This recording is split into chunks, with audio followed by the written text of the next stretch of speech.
Olá, eu sou Marcos Valério XR, no dia 13 de outubro de 2021 e finalmente venho aqui cumprir a promessa de realizar os vídeos sobre a questão do cálculo econômico de Ludwig von Mises, que em tese seria uma espécie de previsão da impossibilidade do socialismo. Fiz uma leitura completa com vários comentários e percebi logo desde o começo que demoraria muito para cobrir todos eles. Para não ficar assim um vídeo de mais de uma hora, eu tinha pensado em fazer na forma de uma live, mas uma live é sempre um pouco mais precária, um pouco mais enrolada, então eu achei melhor fazer em vídeos mesmo. Então a única solução possível foi dividir o conteúdo em mais de um vídeo, né? E o que eu vou fazer aqui hoje é dar mais um plano geral da minha percepção do texto em si, do que eu entendo que ele apresenta. E hoje eu vou ler apenas a conclusão do texto, que é curta e que eu acho que sintetiza muito bem a ideia geral, e que de uma certa forma já dá um bom apontamento daquilo que eu sempre, a percepção que eu sempre tive a respeito dessa ideia, desde a primeira vez que eu ouvi falar. Você pode reduzir toda a ideia do livro, como frequentemente os libertários fazem, na afirmação de que o socialismo não é possível. Por quê? Porque num sistema socialista, sendo a economia planificada, não havendo livre mercado, não é possível fazer uma previsão de preços e não pode fazer um cálculo econômico. Porque somente o mercado livre e, por algum motivo, a propriedade privada dos meios de produção poderia dar esse sistema de preços real. Então, como não é possível ter esse sistema de preços, não é possível fazer um cálculo econômico, e dessa forma seria impossível uma economia planejada, uma economia socialista. Ficou claro isso? Essa ideia? Não, essa ideia não tem nada de clara, não ficou de forma nenhuma clara. Não fica claro exatamente por quê, não fica claro o que é esse cálculo econômico, que se confunde com a ideia de cálculo monetário, ainda tem a questão do cálculo in natura. Não fica claro realmente por que não haver esse tipo de cálculo inviabilizaria um sistema, e fica claro que esse cálculo também não existe no sistema capitalista, mas que por algum motivo no sistema capitalista isso não é um problema, porque tem o livre mercado e tem a propriedade privada dos meios de produção. E em nenhum momento nada disso fica claro. E o que eu quero demonstrar é que no livro inteiro, que não é muito grande, você lê todo o livro, em nenhum momento vai mudar isso. Mises não está em momento nenhum abordando o socialismo real, até porque não existia na época. O livro foi escrito em 1920, então tinha 3 anos da Revolução Russa. Então ele em nenhum momento ele aponta questões concretas. Ele não está pegando uma experiência qualquer em algum lugar, isso aqui aconteceu, isso aqui. Não tem nada, absolutamente nada disso. Não há nenhum apontamento de algum fenômeno histórico concreto. São todos especulações sobre especulações. Ele pega especulações dos socialistas, sim, que também não tinham fenômenos concretos ainda, que faziam planejamentos, tinham visões de futuro, em grande parte utópicas, em grande parte ingênuas, isso é verdade. E ele também especula em cima dessas especulações. O problema é que eu acho que a visão dele também não é nem um pouco menos ingênua, um pouco menos utópica. Ela é tão viajante quanto. E aí tem um problema. Nós sabemos muito bem que o socialismo real não foi aquele que foi imaginado pelos socialistas. Ele desenvolveu de uma determinada outra forma. Então tudo aquilo que Mises previu de que aconteceria nesse socialismo, na verdade fica difícil de ser aplicado ao que aconteceu efetivamente de verdade. Porque muitas das coisas que Mises dava como certo, que muitos dos socialistas davam como certo, não se verificavam, como por exemplo, suspender total e completamente qualquer forma de mercado, ou suspender totalmente a moeda, ou suspender todas as trocas livres. Não aconteceu em lugar nenhum isso. E é aí que está a grande dificuldade de abordar esse texto. É difícil crer que num texto tão mais longo, isso é totalmente... essa especulação é totalmente vaga, é totalmente imprecisa. É como me dá aquela sensação de que é a roupa invisível do rei, né? O pessoal lê e diz que tá vendo alguma coisa ali, mas ninguém tá vendo, ninguém tá entendendo nada. É um negócio muito vazio. E aí rola uma bajulação inacreditável. Veja só, eu peguei o livro, que é uma edição do Instituto Von Mises Brasil, é até a primeira edição, de 2012.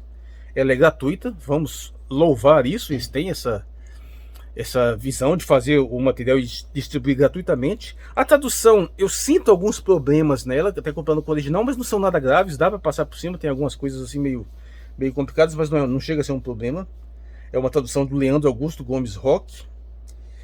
E o texto é bem curto, no total o texto não chega a ter 70 mil caracteres, um pouco mais de 60 mil, porque tem a questão de notas de rodapé. E eu vou ignorar o prefácio de um certo Yuri Maltsev, bem como a introdução à edição de 1990 do tal do Jacek Kochanovich, porque elas são pura bajulação. Elas partem daquele princípio arbitrário que toda vez que você vai entrar nesse tema, você tem que se defrontar. O camarada simplesmente diz que o socialismo fracassou. O socialismo não deu certo.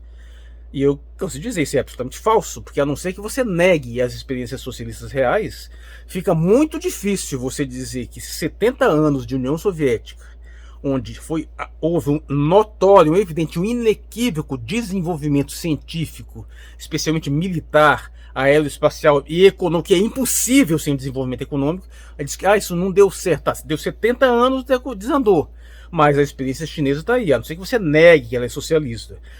Cuba está aí, com seus 10 milhões de habitantes, isolada pelo maior embargo econômico da história, atacada de todas as formas possíveis e ainda assim consegue fazer um dos melhores sistemas de saúde do mundo, conseguiu erradicar o analfabetismo, eliminou a miséria, e tudo isso sob esse embargo econômico, sem ter possibilidade de fazer comércio pleno com o resto do mundo.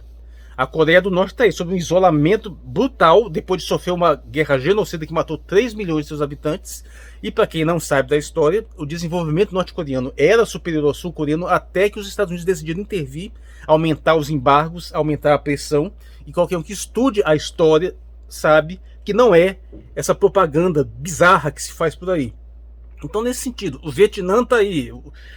Tem uma série de experiências que tivemos na África, que o pessoal também adora dizer que fracassou, que não sei, mas que não é bem assim, sem contar o fato de que o próprio Mises, assim como muitos libertários e muitos que dizem até por aí, chamam de socialistas coisas que duvidosas. Então é curioso, porque muitas vezes ele diz que até que nós estamos vivendo sob um socialismo em vários aspectos, os anticomunistas vivem dizendo isso, e o treco está aí há 150 anos e não dá certo. Então sabe o que é o problema? Que é não funcionar, uma das coisas que não faz nenhum sentido, é uma petição de princípio. Porque se você for dizer o que é dar certo, é fazer a sociedade perfeita, então porque nenhuma porcaria deu certo, afinal. O capitalismo dá certo, velho. Você vê o Haiti, vê a Libéria, vê todos esses países que adotaram esse modelo, em que sentido que eles deram certo. Então isso é uma discussão estúpida. E infelizmente todos esses prefácios estão pautados nessa noção. E aí o que eles vão fazer? Dizer que Mises previu isso lá em 1920. Isso é duplamente falso. Primeiro que isso não aconteceu, o que Mises previu não foi o que efetivamente ocorreu, e o que Mises desenvolveu, se a gente julgar apenas o seu próprio texto, é, na melhor das hipóteses, aquilo que se chama um wishful thinking. Ele coloca uma série de conceitos vagos, esses conceitos não são claros em momento nenhum, insisto, e isso é remoído, repetido ad nauseam. É bom lembrar que em muitos momentos também o próprio Mises, apesar de definir muito bem o que é socialismo, ou pelo menos brevemente, em alguns momentos confunde também com a ideia de um comunismo como os próprios socialistas confundiam. Em alguns momentos dá a impressão que ele está falando de um comunismo utópico. Mas ao mesmo tempo ele não perde a noção que é um planejamento centralizado por um Estado. Então tem uma certa confusão nesse sentido aí.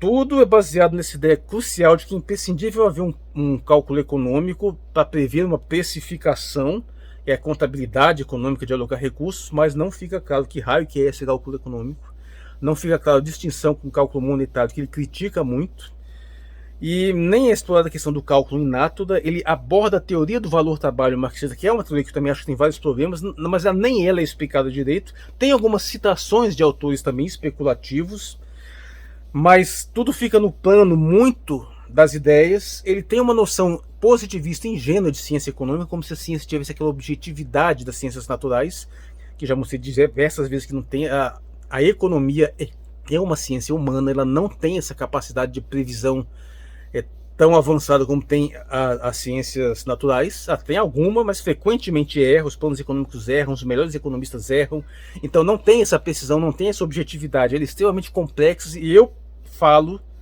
há muito tempo que no fundo ninguém consegue compreender a economia de uma forma geral, por ser excessivamente complexa e fatalmente onerada por questões subjetivas. E sem contar aquele problema lá das paranoias anticomunistas, aqueles negócios tudo misturado, especialmente nos prefácios. Mas assim, para não me alongar demais, eu vou ignorar os prefácios do livro, vou ignorar a introdução do próprio Mises, que é curtinha, até porque a introdução normalmente não é uma coisa que contribui muita coisa, visto que, via de regra, a introdução geralmente você até escreve depois que você conclui o texto, né, para dar uma apresentação geral do texto, mas não diz muita coisa. Mas eu vou ler aqui a conclusão. E eu acho que a conclusão, que é breve, ela acaba sendo uma boa conclusão, no sentido que ela resume bem o conteúdo do livro, que tem apenas 5 capítulos, todos curtos. No próximo vídeo eu pretendo abordar cada um desses capítulos. Não creio que seja o caso de lê-los integralmente, acho que não vejo necessidade, mas vou ler grande parte deles, catando as ideias principais e apontando as questões. Mas então vamos fazer aqui uma breve leitura da conclusão. Então vamos lá, com a palavra Ludwig von Mises. Conclusão.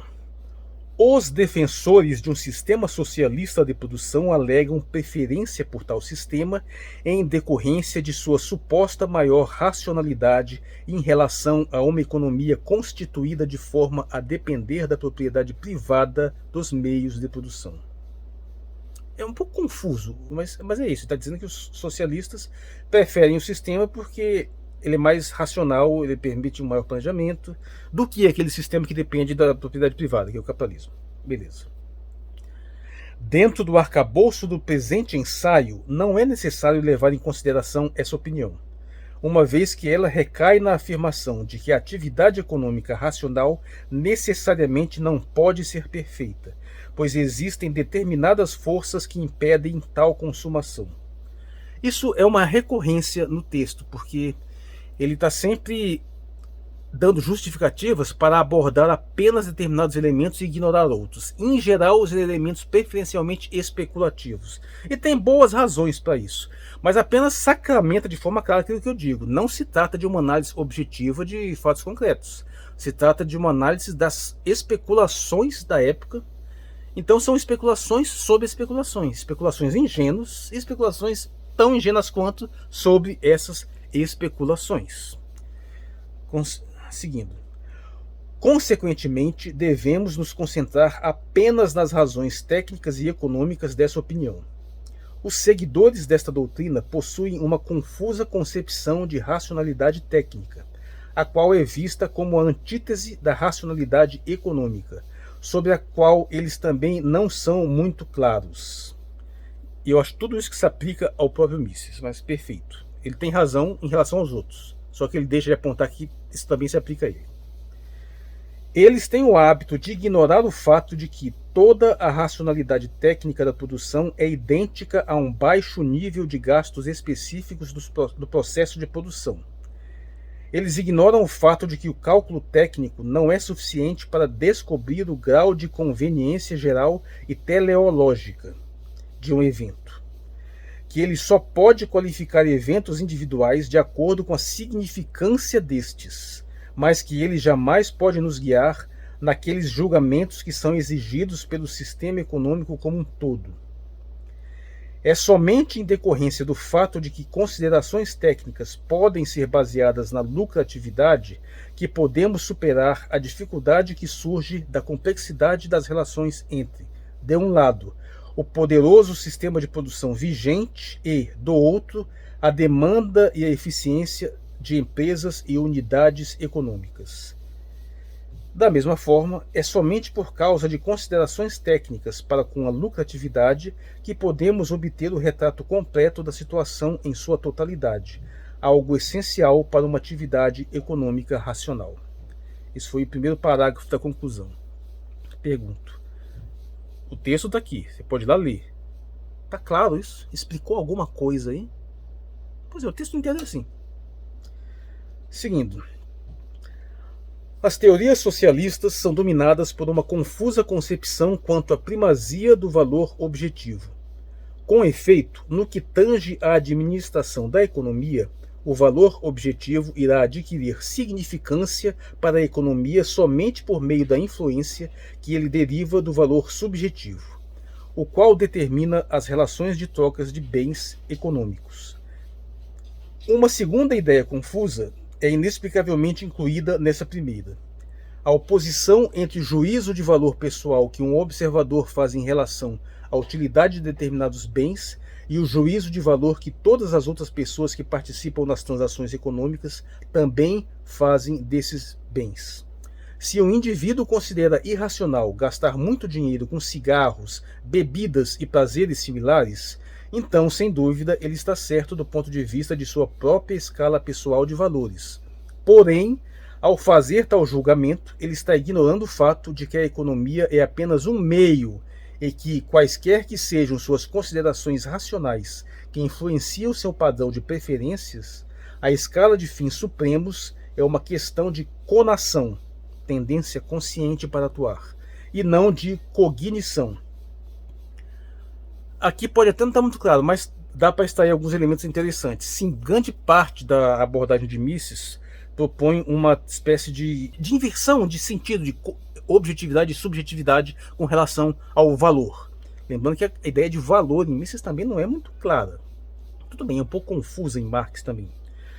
Mas a questão é que eu acho muito estranho, bastante estranho, uma visão de que ele realmente acha que a utilidade, de uma forma generalizada, não define o valor, de que as forças de produção definem o valor, que o custo de produção não define o valor.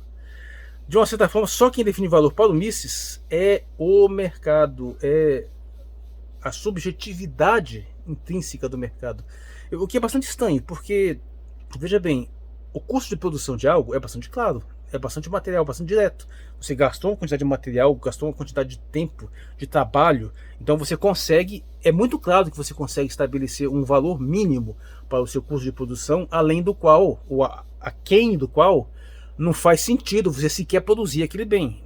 Você não precisa de um mercado para pensar, olha, eu vou gastar tanto para isso aqui, e se eu não tiver uma recompensa tal para isso aqui, não vale nem a pena eu produzir. Claro, expressar isso no sentido do preço dos valores de mercado é um outro problema. Mas há um limite claro que você entende. Se eu não obtiver tal coisa em troca disso, não vale a pena nem produzir. Tudo bem, então existe um custo de produção que ele é muito objetivo. E num dado momento qualquer, ele é muito claro.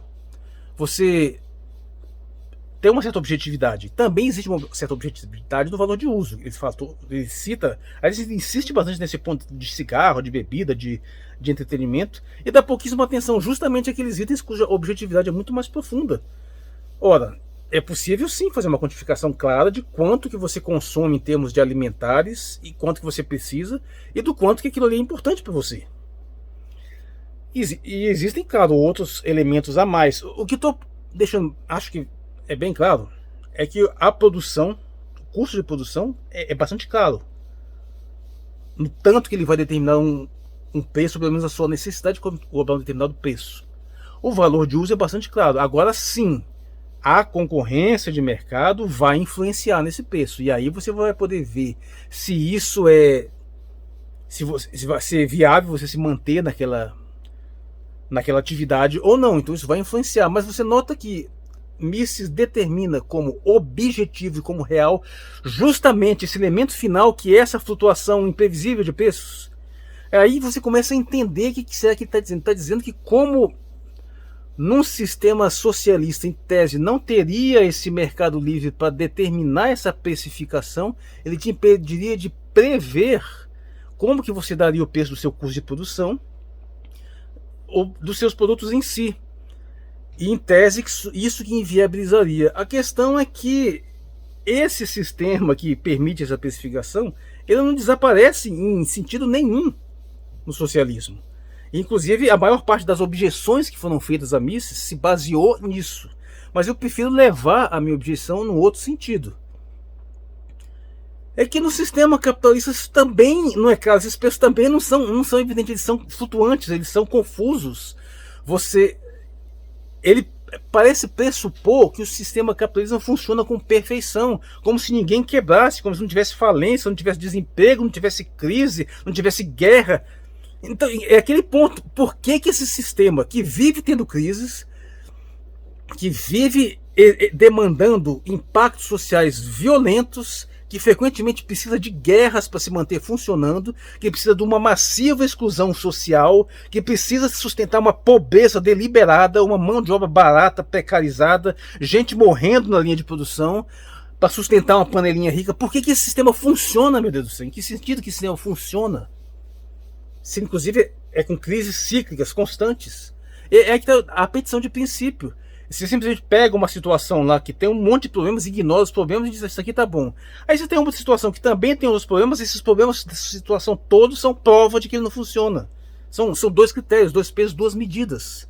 E vamos colocar: se Mises estivesse plenamente certo, seria totalmente impossível que a União Soviética tivesse desenvolvido um dos maiores parques industriais do mundo, tivesse liderado a corrida espacial e a corrida nuclear, tivesse jogado satélite no espaço, primeiro seres vivos no espaço, primeiro homem na Lua, primeira missão a Marte, primeira missão não tripulada para a Lua, tivesse desenvolvido toda essa estrutura econômica por 70 anos. E ela fez isso. Então, das duas, uma: ou o que Mises previu não se aplica à realidade, ou ele falhou redondamente, porque o que ele disse que aconteceria não aconteceu, meu Deus do céu. Mas sim, eu não deveria nem ter entrado tanto muito, porque isso aqui eu pretendo até entrar quando a gente for falar mais especificamente, porque isso aparece dentro dos capítulos, né? Curiosamente tem umas terminologias interessantes que o Mises usa aí, mas não vou me deter nelas também.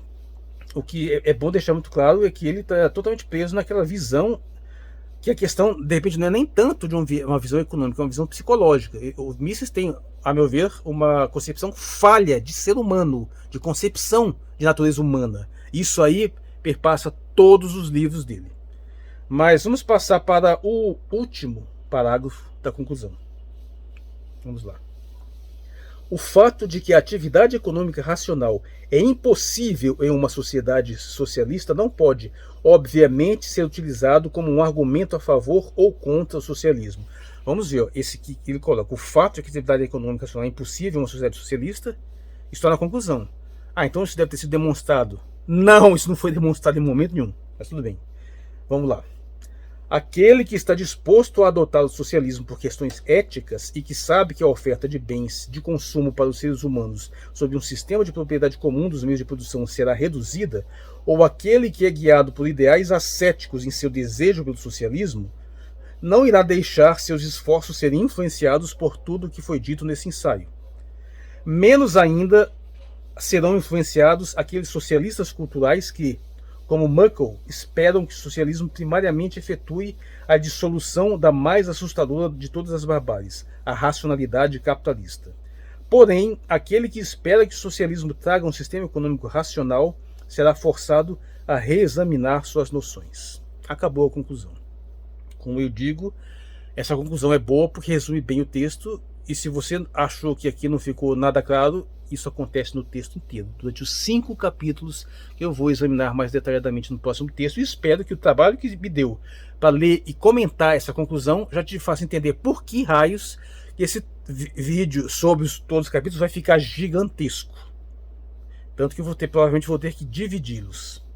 Mas bem, Mises tem uma certa dignidade. É um camarada que foi honesto, um cara que fez um trabalho assim razoável, ele foi um pai de família, o cara tem um certo pé no chão, ele nunca defendeu a dissolução absoluta do Estado, ele teve uma certa dignidade para, por exemplo, confrontar os próprios Rockefellers, porque o Mises foi contratado pelos Rockefellers para desenvolver um sistema de pensamento que fosse tão sedutor quanto o marxismo, só que indo no sentido contrário. E ele fez isso em grande parte. Mas num determinado momento ele não bateu muito bem, né? Ele teve até um rompimento com os Rockefellers. Mas deixa isso claro: sem Rockefellers, Mises provavelmente nem seria lembrado hoje. Mas então, sim, ele tem alguma dignidade que eu não vejo essa dignidade, por exemplo, no Rothbard. Eu não vejo isso na Ayn Rand. Muito menos ainda. E ele tem algum pé no chão, ele tem alguma decência, mas isso não é suficiente para fazer com que as análises dele sejam realmente claras, elas ficam muito excessivamente especulativas. Então isso torna mais fácil compreender o porquê do seu sucesso dessa camada libertariana, porque, como eu digo, o libertarianismo ele é um marxismo wannabe, né? Ele queria ser mais ou menos o que o marxismo é em termos de influência, de termos de projeção, de termos de implementação. Afinal, o marxismo está associado à implementação de massivos sistemas econômicos que nós temos por aí até hoje. Ele tem uma experiência histórica real. Se esse teste histórico, se esse critério é positivo ou negativo, se eu deixo em aberto, eu acho em grande parte negativo, mas é inegável que é real e que está aí até hoje, e que o libertarianismo não chega nem perto de ter, porque nenhum sistema econômico do mundo jamais se aproximou das ideias libertárias conforme o Mises colocava, e muito menos das anarcocapitalistas, né? Pelo amor de Deus. Então, o grau de influência histórica e o grau de contato direto com a realidade que o marxismo tem é infinitamente superior ao que tem o libertarianismo. Mas ele comunga com o marxismo esse grau especulativo, esse grau utópico, essa ingenuidade que o Mises reflete. É quase que em alguns momentos o marxismo invertido, né? E o fato que, assim como para o socialismo, como o próprio Mises entende, é necessário socializar os meios de produção, que aliás em Mises tem uma distinção entre bens de alto valor e baixo valor, e faz uma distinção confusa, que na realidade é a distinção entre os meios de produção e os meios de consumo. É curioso que não tem um grau intermediário claro. Para mim, o Mises parece tratar de forma indistinta bens de consumo totalmente volitivos, como por exemplo bebidas de diversões, e os bens de consumo absolutamente vitais, como alimentação, moradia, vestuário. Você não vê uma distinção de valoração nisso. A única distinção que há entre os bens de consumo e os bens de produção. E assim como para o socialismo é absolutamente crucial, inegociável socializar os meios de produção, para Mises é inegociável que os meios de produção sejam privados. E daí decorre uma petição de princípio. A questão não é nem tanto o mercado ser livre, a questão não é nem tanto você ter um planejamento, ter uma interferência no mercado em si. A questão que é sagrada para Mises é que o meio de produção tem que ser privado. Mas é curiosa a omissão, porque a princípio, sim, se o camarada manufaturou os bens de consumo, pelo fato de ser dono dos meios de produção, ele seria então proprietário dos bens de consumo. Mas em que sentido você justifica a propriedade dos meios de produção? Assim, ele manufaturou os meios de produção em si. Isso aí é ausente em Mises. Eu até entenderia que se você manufaturou esses meios de produção, tudo bem, haveria um argumento melhor para você justificar essa propriedade. Mas nós sabemos muito bem que, na maioria das vezes, não é assim. Para citar o caso mais elementar, que é o da terra, né? A terra é o meio de produção. O camarada chega, se aposta, ele não produziu a terra. Qualquer um que chegar ali e plantar, aquela terra vai produzir. Ele pode ter tido as ferramentas, ter lá a equipe, ter a mão de obra, ter as sementes, que é bastante relevante. E curiosamente, grande parte dessas questões de socialização, tanto na questão soviética, quanto na chinesa, quanto na cubana, todas essas questões perpassam essa coletivização da terra, né? E é curioso, os indivíduos, em que sentido você é dono de uma terra, se não pelo fato de alguém ter tomado uma posse? Por que não pode chegar um outro e tomar a posse desse lugar? É quem chega primeiro? Mas se chega primeiro, então como que nós tomamos as terras que eram dos indígenas? Então, em que sentido é quem produz mais? Então, por que você não pode simplesmente chegar e desapropriar a terra de alguém para reformar e para passar a produzir? Sabe que não tem como justificar isso? E que o liberal vai ficar tentando sempre justificar a posse daquele que já é o proprietário, apesar desse proprietário não ser o proprietário original, mesmo que ele tenha usurpado de um outro proprietário menor, e mesmo que ele não produza necessariamente, ele continua defendendo isso. E tem assim um jogo de questões. Mises é assim, ele defende por dogma a propriedade privada no meio de produção, mesmo que ela seja herdada pelos mauricinhos, que nem produzem direito. Então tem um certo dogmatismo, tem uma certa arbitrariedade que o socialismo pelo menos justifica por que os meios de produção têm que ser socializados. Essa aqui tá a questão, tem até uma diferença final, né, para não me alongar mais, porque esse vídeo também já vai ficar grande. Mas, por exemplo, como eu falei, Mises em nenhum momento está apontando fatos concretos. O máximo que acontece no capítulo 5, quando ele comenta alguns textos de Lenin e de outros autores, mas especialmente de Lenin, já depois da Revolução. Mas esses textos não são sequer textos técnicos de coisas que estão acontecendo especificamente naquele momento. São mais especulações do que está sendo planejado, do que está sendo gerido ainda. E Mises fica nesse terreno puramente especulativo. Mas, olha, os marxistas estavam sempre lidando com fatos concretos. O próprio Marx estava sempre fazendo análise de fatos históricos reais, de fatos que efetivamente aconteceram, e ele fazia uma leitura daqueles fatos ali. os marxistas em geral sempre fizeram isso. Eles não são só especulativos. Tem a dimensão especulativa, tem os socialistas utópicos, tem os marxistas utópicos, sim, mas sempre fizeram análises concretas de situações reais. Isso o Mises não faz em momento nenhum, ele é puramente especulativo. Mas bem, eu não vou me alongar mais, já vai para mais de meia hora esse vídeo aqui. Espero ter só feito uma introdução ao tema, o porquê, como que eu leio, e eu espero que no próximo vídeo eu vou apenas demonstrar por que todas as minhas percepções, por que as questões não são claras, por que essa noção do cálculo econômico não explica o que Mises pensa que explica, o que explica também por que esse texto foi completamente ignorado em larga escala. Tem algumas refutações, sim, algumas pessoas abordaram, algumas pessoas responderam, algumas pessoas caíram quase que nessa armadilha especulativa do Mises e ficaram dentro dessa especulação também tentando respondê-la. Eu não caio nessa, porque eu acho que não há necessidade. Eu acho que o texto, na realidade, ele já foi obsoletizado pela história em si. Porque ou ele está falando de um socialismo que nunca existiu e provavelmente nem vai existir, ou ele foi derrubado pelo socialismo real. E eu não vou me alongar muito mais, chega. Eu sou o Marcos Valério XR, no dia 13 de outubro de 2021. Muito obrigado por sua atenção, espero que tenham gostado e, por favor, o texto eu vou deixar linkado aqui, leiam lá se vocês tiverem uma percepção diferente. Se alguém quiser, se você quiser chamar um libertário para defender o texto, a gente faz até um debate tranquilamente, sem nenhum problema. Ok? Obrigado por sua atenção.